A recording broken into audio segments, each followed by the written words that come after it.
Ladies and gentlemen, we are back with another video. This time, how to build your character for Endgame. Granblue Fantasy Relink 1.3, 2025. Now, like I said before, I still play this game now and again, helping new players. FYI, jump on the Discord if you haven't already. There's tons of players still playing randomly, so it's still active. Check it out. And even in 2025. Now, I'm approaching 300 hours in this game, so I'm still building up characters, and I just want to show you the process on how I go about doing that. So first off, right? So the first thing, if you're playing a character, you gotta build all their weapons, right? Because the weapons give bonuses. So you just gotta make sure you forge all of their different weapons. Because if you look in the mastery tree, right, so you max out their offense, their defense, and then you gotta max out their weapon bonuses, and that only comes from maxing out the weapons, which I'll get into. And then you cannot forget about once you hit a level 100, you gotta go for overmasteries, which is kind of the same what you want to aim for on each character. I could just explain it right now. You want to get normal attack damage cap plus 20, critical hit rate plus 20, and then depending on the character, the other two traits. I mean, typically you want attack plus 1,000. So you can see it on Zeta. Attack plus 1,000, and then the fourth one is kind of debatable depending on the character. Usually stun is best, but some characters like Percival, you'd want to go for skill damage cap. Other characters like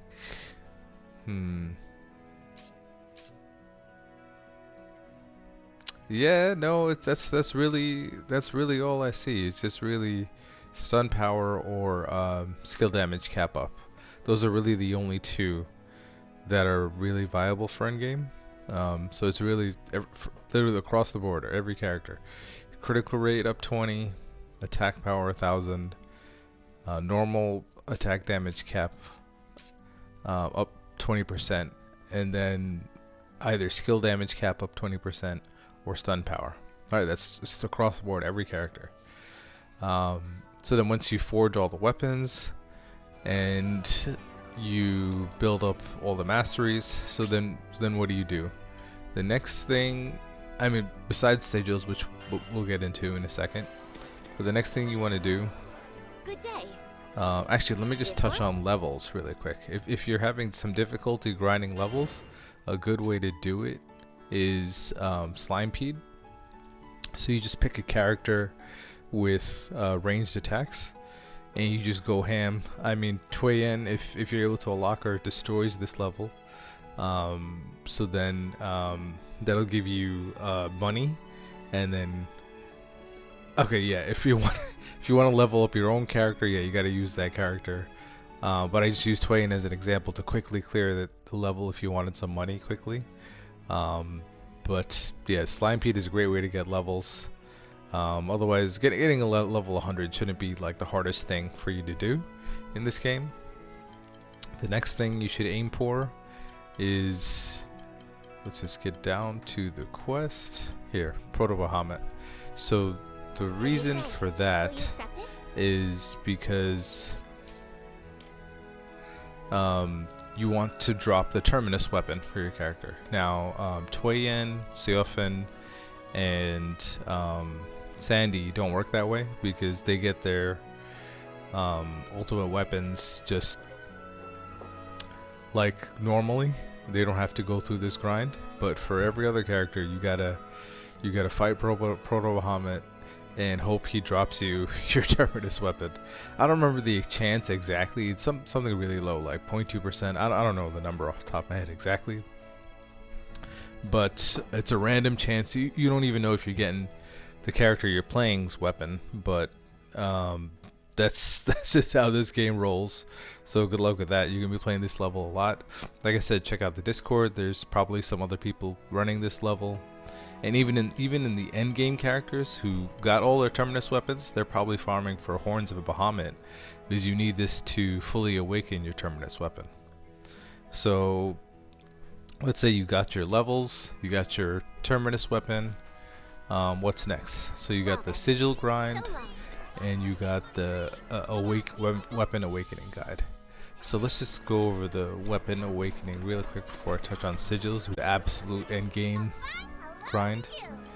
So Sigils, yeah, I mean, you gotta get familiar with the Knick-Knack Shack anyway, because you're gonna be transmuting Sigils like every time you fight a battle. So you should just get used to that anyway. But yeah, what you should do is in here, you should. I'm getting off topic. I was going over weapon awakening, so let's just do that first. So as you can see, Percival's weapon is not fully awakened. The real grind here is Centrums, which I'll get into in a second as well. So it has all this rare material to level up to the next awakening level, plus the silver Centrums, which, like I said, I'll get into on the grind of it. But yeah, you gotta just mark, you know, which rare material you need. Just add it to the wish list, and you can just go search for it in the questing tab, in the quest counter. So how do I farm for silver Centrums to, you know, awaken all my weapons? So there's two things that I keep in mind. So I go to this treasure tab here, and then you go to the bottom. Obviously there's a limited stock here from fighting Lucilius, but that's not really the way I go about it. So like these are all the ways to trade for it. So the easiest way for me, I mean, you could do these horns, but I'm not really a fan of that match because it's just a lot of crazy things happening at the same time. But the one I go for is actually this one, Chilling Demon Eye and Giant Beaks. Now why is that? Because there's a mission, because remember I told you to forge those weapons, so you also need to upgrade them to max. So there's a mission that gives you weapon upgrade weapon upgrade currency, and also helps to build towards Centrum. And that mission is this one, Roost and Rain. So if you run this level, you know, obviously you have a chance for Centrums, but it also drops Giant Beaks, right? Which is part of that formula for Centrums. And at the same time, it drops 42 crystals large, 30 of them. So you just run this until you get 150 to 170 42 crystals, and that's enough to raise one weapon on this, which is show you. So I'm not like explaining this without the context. So when you're trying to upgrade your weapon, you need this is, for example, this one from level 100 to 150. Leave it to me. Let's just show you right now. So you need, so you see I'm a little short still. You need about 150 42 crystals to go from level 100 to 150. That's like the biggest grind on all these weapons to get them fully mastered, right? So you're doing that grind. On top of that, you're also getting pieces for Silver Centrum, and then just the way I round it out is I run this one? For the Chilling Demon Eye, I run where is it? This level. This one drops Chilling Demon Eyes. At least like 4 of them per mission. So, and this also drops the 42 crystals. So you're getting your 42 crystal grind and your Silver Centrum grind. So you get the Chilling Demon Eyes. I mean, sometimes you get Centrums as well. and then you're upgrading your weapons, you're awakening your weapon. It's just a double grind, right? You're hitting two birds with one stone. So while you're awakening your weapon and you're doing those missions, what you should be doing is going to the knick-knack voucher and then just trade all your unwanted sigils, and I'll just go through what you should be keeping and what you should be throwing away. Apologize in advance for the length of this video. You go through the Wrightstones, you get rid of anything that isn't useful. I'll try and explain to you what is useful. And then after you do all that, you go into transmute, you go to level 3, execute, and then you just rinse and repeat. And then you just wait for the transmarvels to get to 30. You can save scum this, and what do I mean by that? What you can do is wait until this gets to 30, then you save your game, right? Save your game really quick. And then you transmarvel, and then if it's not something you like, what you do is you go fight a battle, you come back, you save again. Oh, sorry. You reload your save, you go fight a battle, then you transmarvel again, and you get different results. So that's how you save scum, the transmarvels. And then what you want to go for is, let me just show you. What you want to go for in the transmarvels are either rare Wrightstones, which I'll show you in a second, or all of these plus either warpath sigils with a good bonus sigil, or any plus like of these other sigils for each character. Okay, so that's what you're going for in the transmarvels. And then the good right sigils, I'll try and show you in the blacksmith really quick. Okay. Welcome. So good Wrightstones, right? So you want to upgrade a weapon. Let's just say I want to upgrade and imbue this weapon. So the only ones I save now in the endgame are anything critical 20 or 15, right? So I save some 10s if they look interesting enough. I'll show you which stats are useful to look at. And then sometimes I'll save like, weak point. Look at this, supplementary damage 15, that's crazy. I wish this had better other stats. Sometimes I save some weak points, and sometimes I save some stun powers, just because. Maybe I'll add it to my AIs, But yeah, what you really want to go for, it just really depends on the character. But yeah, you want to get the critical hit because you want to max out the crit rate on your characters. Ideally without spending sigils, too many sigils to do that. So definitely go for crit rate. Stun power is also nice, and other bonuses, which I'll go into right now, like, because the sigil grind is really the end game grind. So let's just go into the end game sigil layout, which across the board is kind of similar, right? So I am building Percival, because as you can see, the weapons on Tway-In, I mean, you can't see it on her Gable, but it's fully awakened. So actually, no, wait, oh no, it is, sorry, I was just looking at something else. So as you can see, her attack is 6,000, 4,000. So for normal characters, it's fully awakened at 6,000 attack, and then for the new characters, they're fully awakened at 4,000 attack. So Percival still needs a little work, right?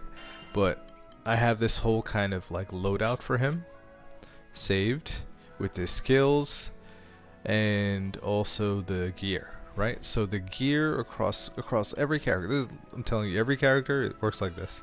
So you want whichever of their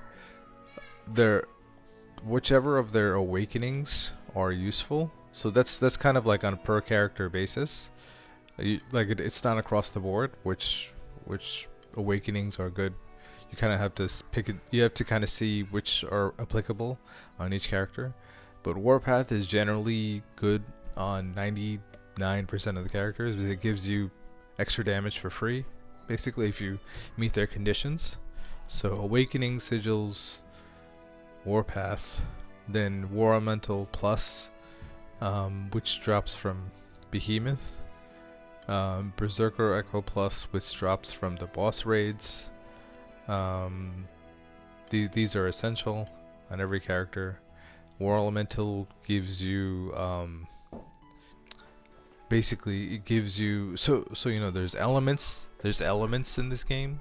There's Percival is fire, as you can see at the bottom of the screen. He's fire, and he has an advantage against water elements.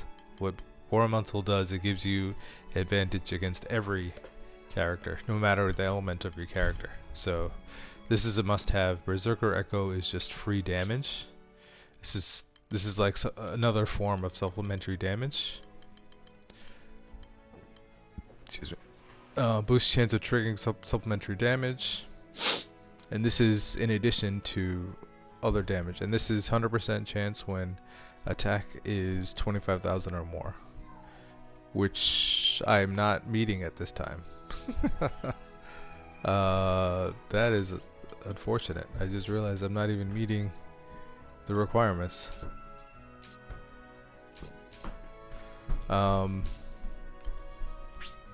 Is that true?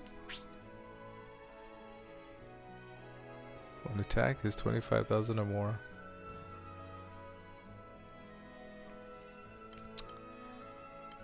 Yeah.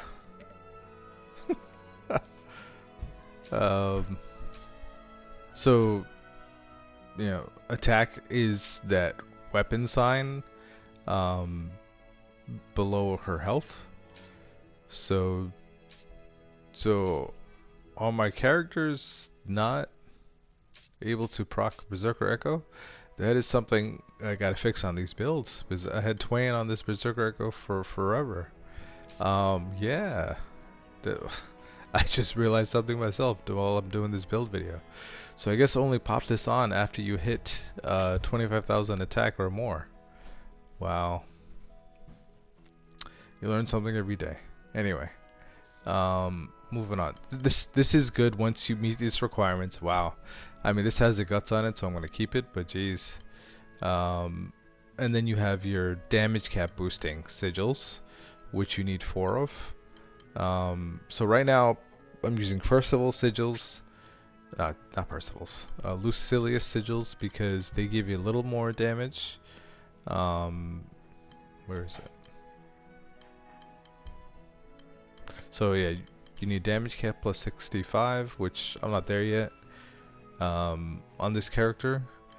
And then you can go for the Lucilius sigils, and why can I not find them right now? That 25,000 attack really took me for a loop. But anyway, the Lucilius sigils, right? They give you additional damage that's on top of the here we go, alpha. Jeez, why did that take me so long? Boost damage cap of normal attacks, and then activating SPA, boost SPA gauge gained for all allies when this trait is at max level. Now the attack cap of your square and triangle attacks get additional 38% damage. And then when you get this sigil up to max, you increase the SPA gain plus 30% of your allies once you activate your SPA. Now, in terms of Lucilius sigils, that's a little beyond the scope of this video, but generally Alpha and Gamma are the best ones. Gamma gives you a shield, Alpha boosts the SPA of your allies, and then Beta, I honestly forget what it does. It boosts the skill damage cap, which is kind of rare. This is on a per character basis, and then it shortens your skill cooldowns upon activating your SPA. So it's nice, but it's not the best one. Alpha and Gamma are the best. Because Gamma gives you a shield of 50,000 damage upon activating SVA, and Alpha we just touched on. Okay? So, but you want 4 damage caps on your character. Is that lets you hit beyond the normal damage cap that your character ends up with their base stats. Right? And then Tyranny Stamina is common on all characters because this lets you get that 25,000 attack that I was talking about. And then beyond that, you want quality of life sigils, which are improved dodge, which helps you, that gives you iframes on your dodge, extends the window for foe attacks to miss during a dodge, allows you to perform more dodges in a row, so it gives you 4 extra dodges. And the nimble onslaught extends the iframes after you dodge, so invincibility +3. You get a little SPA gauge, which is nice. Then you got portion hoarder, which gives you more ways to revive if you go down. Guts is a free revive. Auto revive is a free revive. It's a little slower than Guts, but still works. I always run with all of these because I'm not the best player in the world. And then beyond that, it's just really what the character wants in their build.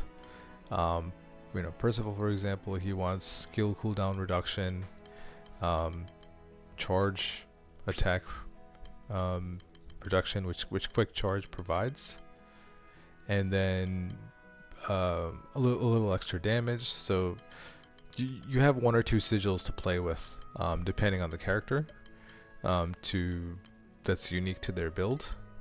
And then what I do is, once I have the build set, I just save it, and then so say I don't want to play with Percival right now, I just go to send off on. Then I go to his gear, I go to his layout, and then I say load Sandy. They're just gonna share some sigils, right? And then I'm good to go on him. And I just realized again, I'm at 21,999 attack, and yeah, I'm gonna have to really look into that with the Berserker Echo, because I just slapped these on my characters. So okay.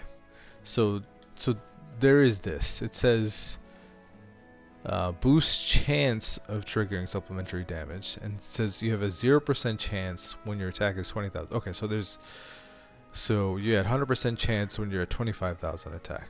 So the chance is more than 0. It's just not 100%, which I could hit at 25,000 attack. So yeah, why did I not hit 25,000 attack with these characters? Something you got to work on in your builds. Something I personally got to work on, because yeah, that's the extra damage for Berserker Echo would definitely help.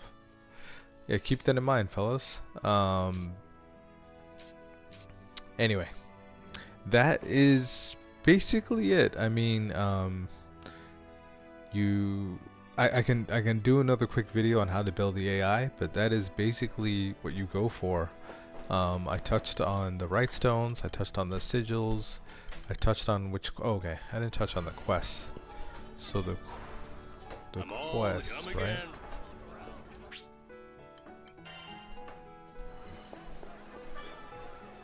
Hello.